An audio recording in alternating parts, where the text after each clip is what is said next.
시청자 여러분 안녕하십니까. 지금부터 저는 견해 안보정론을 시작하십니다. 자, 이번 시간에는 말이죠. 이제 대법원에서 제일 그야말로 좌파의 선수였던 김선수 전 대법관, 뭐 잘 아시겠죠. 민변 회장까지 했으니까 얼마나 좌파 성향이 강한지 아시죠. 자, 그래서 이제 김선수가 떠나고 그다음에 노정희 대법관이 또 떠났습니다. 자, 이 사람들이 떠나면서 이 법원 판결에 대해서 지나친 비판은 좀 유감스럽다 이런 얘기를 했는데요. 좌파 출신의 판사다운 말을 하는 것이 아닌가. 그래서 이 대한민국 정상적인 발전을 위해서는 우파와 좌파가 그야말로 제대로 균형 감각을 갖고 국정 전반을 논의할 수 있는, 토론할 수 있는 어떤 인식의 틀을 가져야 되는데, 정책 마인드를 가져야 되는데, 대한민국의 좌파들은요, 다른 나라 좌파하고 달라요. 나라를 망치는 데만 머리가 매몰되어 있습니다. 결정적인 것이 이번 의회에서 나와 있는 탄핵안, 그 다음에 특검안만 봐도 우리가 분명한 것이 아닌가. 그래서 이번 시간에는요, 이 탄핵 특검의 문제점, 그리고 이 좌파 대법관들이 남겨놓은 잘못된 이 유산, 왜냐하면 대법원 판결을 뒤집을 수가 없잖아요. 예, 그래서 특히 말이죠, 이 김선수, 민변 이 회장했던 김선수 대법관의 판결 중에 최고의 악법이 황운하 조국을 만들어 내놓은 것입니다. 예, 그래서 그러니까 이 죄인들이 말이죠, 사표가 수리가 안 됐다고 그래서 배지를 알고 나오는 이성윤, 그렇죠? 박은정이. 그 다음에 조국도 다 마찬가지죠. 황운하. 요 판결을 누가 만들었느냐? 바로 김선수가 만들었어요. 김선수 대법관의 이런 그 악질적인 판결을 비롯해서 지금 이 조선일보 양은경 기자, 저도 이제 도로 한 번씩 여러분께 소개해드렸는데, 조선일보 양은경 기자는요, 이 변호사, 즉 사법시험에 합격한 기자입니다. 그래서 이분이 보는 시각은 상당히 법률적으로 또 정치적으로 뭐라 그럴까요? 한번 우리가 좀 볼 필요가 있어요. 그래서 요 칼럼을 여러분께 소개시켜 드리도록 하겠고, 그리고 이진숙 위원장 탄핵에 대한 여파가 여전히 상당한데요. 지금 이제 남은 관건은 뭐냐? 일단 대통령실에서도 이거는 뭐 도저히 용납할 수 없다. 북한의 오물풍선보다도 더한 오물 탄핵이다. 그리고 이제 한동훈 대표도 요거는 무고 탄핵이다. 이 정도로 지금 잘못된 탄핵이라고 하는 것은 우리가 다 아는 거가 아니겠습니까? 그래서 이런 탄핵 세력에 대한 비판의 강도를 우리 우파들이 좀 높여야 되겠다. 이런 말씀을 드리고, 자, 그래서 지금 이제 전문가들이 보는 이 헌재의 심리, 요거를 뭐 제가 산발적으로 여러분들께 이제 단편적으로 보도는 해드렸지만은요, 요 내용을 종합적으로 이제 언제 다룰 것이냐, 그리고 어떤 방향의 결론이 날 것이냐, 요런 거에 관한 이 법조계의 시각을 종합적으로 정리를 해드리도록 하겠습니다. 자, 그 다음에는요, 이 김민전 의원이 이제 아주 시원하게 이제 문재인도 때리고, 그 다음에 우원식이도 때리는 이런 발언이요. 저 인터넷 커뮤니티에 지금 회자가 되고 있어요. 그래서 김민전 의원의 이런 발언을 또 말씀을 드리도록 하겠고, 그리고 지금 미국 대통령 선거가 굉장히 중요한데요. 우리 국민들이 많이 이제 관심을 가져야 될 대목이 아니냐. 이제 시간이 얼마 안 남았어요. 11월 달이니까 불과 넉 달밖에, 석 달, 8, 9, 10, 석 달밖에 안 남았어요. 그래서 지금부터는요, 제가 미국 대선 동향 중에서 중요한 것은 여러분께 꼭 말씀을 드리겠는데요. 자, 이번에는요, 지금 해리스 부통령이 결국은 민주당 후보로 최종 확정이 됐습니다. 자, 그래서 해리스와 그리고 트럼프 대선을, 트럼프와의 대결을 보는 우리의 국민, 그리고 우리 정부는 어떤 방향에서 이거를 봐야 될지 여러분께 한번 전해드리도록 하겠는데요. 자, 이 안호영 전 주미대사의 이 칼럼이 굉장히 좀 뭐라 그럴까요? 합리적으로 정리가 아주 잘 돼 있어요. 그리고 이제 안호영 전 주민대사는 또 현장에서 대선을 겪어본 경력을 가지고 있기 때문에 어느 누구보다도 이제 사실 좀 뭐라 그럴까요? 이런 거는 현장감이 있는 이 칼럼이 되는 것 같아요. 그래서 전 뭐 안호영 주미대사하고는 대학 동기이기 때문에 또 성격도 제가 잘 알죠. 아주 훌륭한 이 외교관이었는데 요 칼럼을 제가 소개해 드리도록 하겠습니다. 자, 그러면 말이죠. 이 맨 먼저 조선일보의 양은경 기자가 쓰고 있는 김선수의 이 공포감. 그래서 제목이요. 이 기자 수첩이 이제 기자들이 쓰는 이제 칼럼이지 않습니까? 그래서 양은경 기자가 쓴 한 대법관의 도그마가 남긴 것들 해서 지금 이 칼럼을 쓰고 있습니다. 자, 김선수를 쓰고 있어요. 근데 김선수를 대법관에 임명할 때서부터 굉장히 파격적이다. 2018년도 7월인데 왜냐? 이 사람은요, 사법시험에 수석 합격하고서도 판검사 생활을 안 하고 오로지 외길, 노동 변론에만 집중해 왔고, 그리고 민변 회장을 지냈어요. 요것만으로도 굉장히 파격적이라는 것이죠. 자, 그 당시 김명수 대법원에서는 뭐라고 얘기했느냐? 보수적인 노동 사건의 판결에 새로운 시각과 고민이 많이 반영될 것이다. 이런 얘기를 했는데 정말로 이러한 이 김선수의 변호사 시절의 주장이 판결로 이어졌다는 겁니다. 예컨대 2019년도 4월인데요. 이때 대법원의 전원합의체에서 이 택시 기사들이 회사를 상대로 낸 임금 소송에서 지금 이제 그 택시 기사들 승리 판결이 나왔어요. 노사 간의 근로시간 단축 합의는 무효다. 왜 그러냐면 이 회사는 말이죠. 본래 노사가 이 최저 임금을 맞추기 위해서 산하급을 인상하지 않고 대신에 정부의 실제 근무 시간보다도 짧은 시간을 적어내기로 합의를 했다는 겁니다. 그런데 대법원에서 뭐라고 판결을 내렸느냐. 최저임금 규정을 피하기 위한 탈법이다. 자, 그런데 이 법리와 관련해서 이 판결과 관련해서 김선수 대법관이 주심은 아니었지만은요. 다수 의견에 대한 보충 의견을 내면서 사실상 논의를 주도해서 회사의 패소 판결을 이끌어냈다는 것이죠.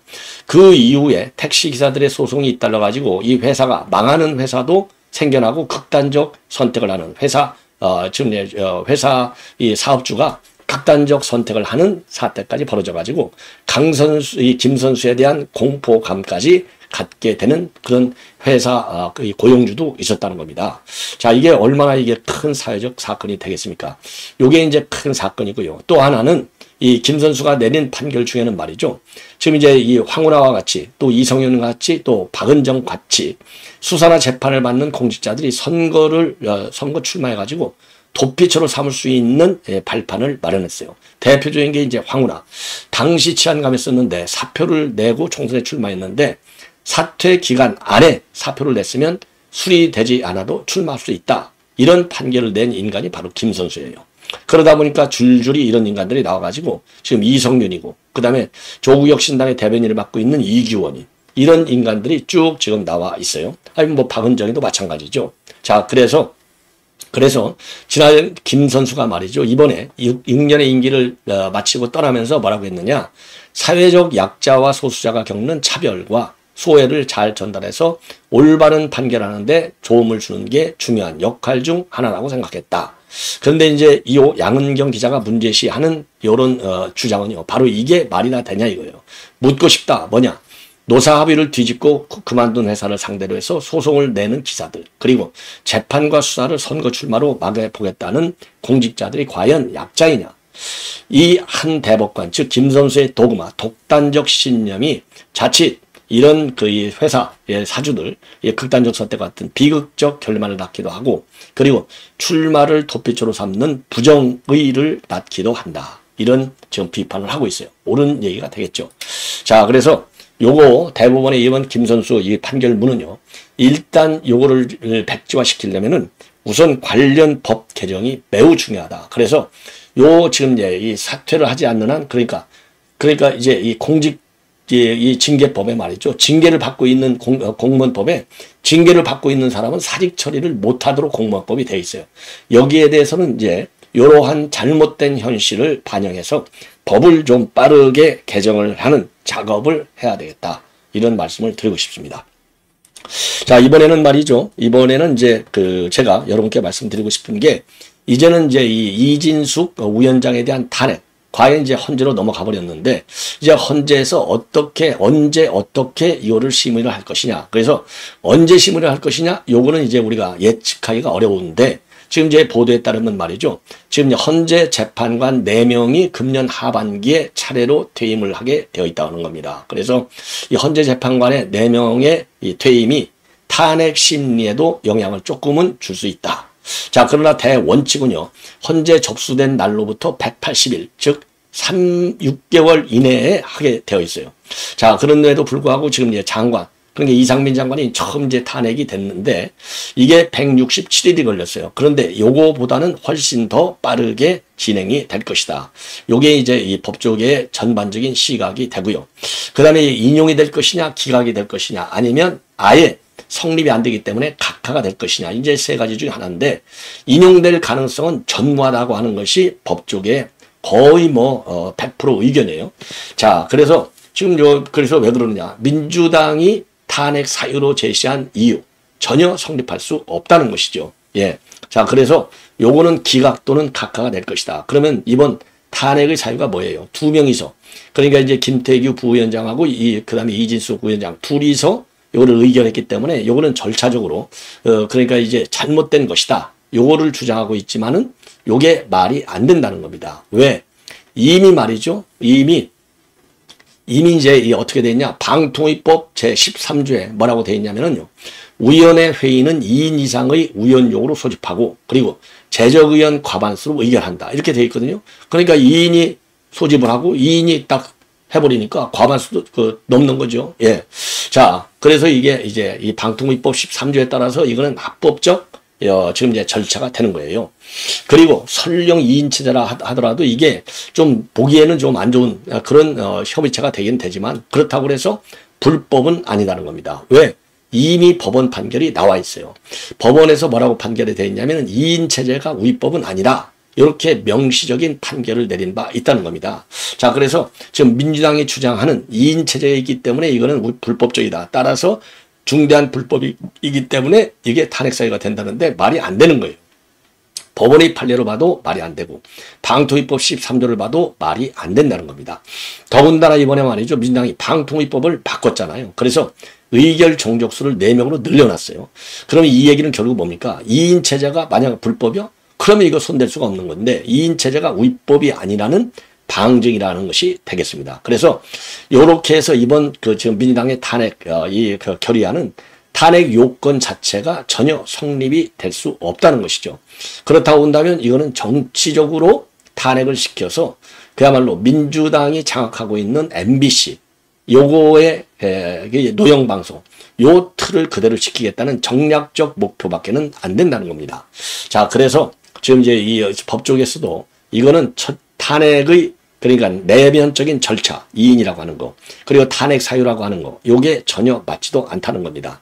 그 다음에 이제 또 하나 그러니까 2인이라는 거에 2인 체제 의결이기 때문에 이제 받아들일 수 없다. 우연적이다. 그 다음에 하나는 지금 이제 이진숙 위원장이 평소에 편향적인 그러니까 강한 보수적 시각을 갖고 있어서 이런 보수적 시각을 갖고 있는 위원장은 방통위의 공정성을 해할 우려가 있다. 요런 또 이유를 대고 있어요. 자, 그런데 어떤 정책 마인드가 말이죠. 이건 탄핵이라고 하는 것은 그냥 법률 위반이 아니고 중대한 헌법과 법률의 위반이 있어야 되는데 이 편향된 인식을 갖고 있다고 그래서 요거를 탄핵해? 그러면은 탄핵을 견뎌낼 사람이 누가 있어요? 모든 사람은 중도든 그러니까 우파든 좌파든 시각을 갖고 있는 거 아니겠어요? 그런데 이거를 갖다가 편향된 인식이라고 딱 프레임을 짜가지고 탄핵의 사유를 해? 말이 안 되는 것이죠. 예. 그래서 지금 이제 헌재는 반드시 기각 또는 각하 결정을 내릴 것이고, 그리고 이렇게 이제 탄핵의 사유가 너무나 간단명료하기 때문에 심의하는데도 시간이 안 걸릴 것이다. 그래서 이 탄핵 시점은 이제 뭐 바로 착수하겠죠. 지금까지 나오는 거 보면 지금 이종석 헌법재판소장은 윤석열 대통령이 임명한 사람이잖아요. 더군다나 그동안에 쭉 헌재 재판관을 일해왔잖아요. 그렇기 때문에 요 방통위의 기능의 정상화에 대해서도 헌재에서도 굉장히 중요시 판단할 것이 분명하고, 그래서 시간이 별로 안 걸릴 것이다. 이런 지금 의견이 압도적으로 많습니다. 자, 그래서 그리고 지금 이제 이 일반 탄핵 사건의 경우에는요, 지금 이제 이 지명재판부에서 하게 돼 있는데, 국무위원들의 이 탄핵의 경우에는요, 전원재판부에서 다루게 되어 있다는 겁니다. 자, 그래서 전원재판부로 넘어가니까 이제 지정재판부에서 하는 것보다는 시간이 조금 더 걸릴 수는 있겠지만은 전반적으로 사안 자체가 너무나 지금 이 탄핵 사유가 되지도 않는 거기 때문에 굉장히 빠르게 지금 이제 이 심리가 될 것이다. 이런 좀 전망이 많고요. 그리고 이제 장영수 고대 교수의 경우에는 방통의 2인 체제라고 하는 것이 이진숙 위원장이 만든 것이 아니고 본래부터 있었던 것 아니냐. 그렇기 때문에 이진숙 위원장한테 법적 책임을 묻는 거 이거는 전혀 말이 될 수 없다. 자, 그리고 또 이 중앙대 교수인 이인호 교수의 경우도요. 탄핵 소추할 때는 직무집행에 있어서의 헌법이나 법률 위반이 발견되고 그에 대한 구체적인 증거를 제출하게 되어 있는데 단순히 공직자가 편향된 인식을 갖고 있다고 해서 탄핵한다. 이것이 편향된 인식이 헌법과 법률에 위반된다. 요거는 그렇게 볼 수가 없다는 겁니다. 그래서 헌재 기각이 확실하게 보인다. 이런 입장을 내놨고요.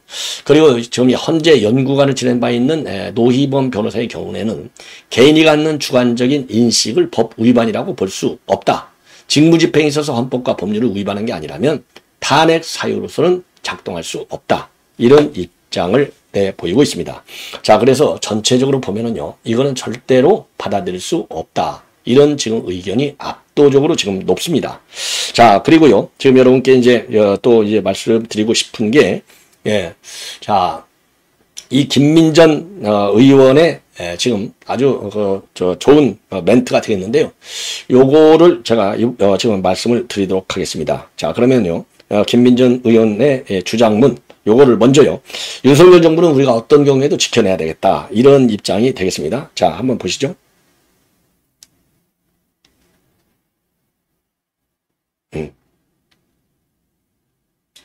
아이고. 만약 윤석열 정부가 출범하지 못했다라고 하면 과연 지금 무슨 일이 있었을까? 아마 민주당 정권은 한반도 평화협정을 하겠다, 종전협정을 하겠다라고 나설 겁니다. 그러면 유엔사는 해체되고 주한미군은 철수를 하니만이 논쟁이 붙고 있을 것입니다. 주한미군의 철수와 유엔사의 해체는 우리의 먹고 사는 문제이기도 합니다. 이재명 대표가 얘기하는 먹사니즘이기도 합니다. 주한미군이 철수되면 외국 자본도 철수하고 부자들도 돈 싸들고 나가고 일자리가 없어지기 때문입니다. 그러나 윤석열 정부는 미국과 핵 협상 회의를 한 것에 이어서 이번 나토 정상회담에서는 미국의 핵 자산의 한반도 임무를 배정했습니다. 미국의 핵 자산의 한반도 상시 배치의 의미를 가지고 있는 것입니다. 만약 윤석열 정부가 요거를 이제 하나 말씀을 드렸고요. 그 다음에 또 이제 김정숙 이 관련해서 수사 문제와 관련해서 한 발언인데 한번 들어보시죠. 특활비 게이트 시작되나라고 하는 기사가 있었습니다. 이것은 김정숙 김정숙 여사의 옷값 의혹에 대한 수사가 시작되면서 나온 기사인데요. 사실 이 의혹은 어제 오늘의 일은 아니고 이미 문재인 정부 시절부터 이 관봉권과 관련된 사진 등이 나돌아다니기도 했습니다. 그것을 우리는 다 보았었고요. 이것에 대한 수사가 시작되고 있는 것이다, 이렇게 얘기할 수 있습니다. 관봉권을 거의 전적으로 사용하고 있는 곳은 국정원으로 알려져 있습니다. 이 때문인지 이 옷값 의혹과 관련된 국정원 전직 직원 5분의 이름과 직책조차도 설왕설래하고 있는 이런 상황인데요. 이분들이 괜히 의혹을 받지 않도록 검찰과 경찰의 수사가 신속하게 이루어져야 되지 않는가, 이런 생각을 합니다. 관봉권 특활비 개입. 자, 요거를 또 말씀을 드렸고요. 하나만 더 제가 여러분께 이제 김민전 의원의 이제 발언 중에서 하나만 더 중요한 발언, 여러분께 이제 소개시켜 드리겠는데요. 자, 대통령 탄핵과 관련해서 지금 이제 얘기하는 겁니다.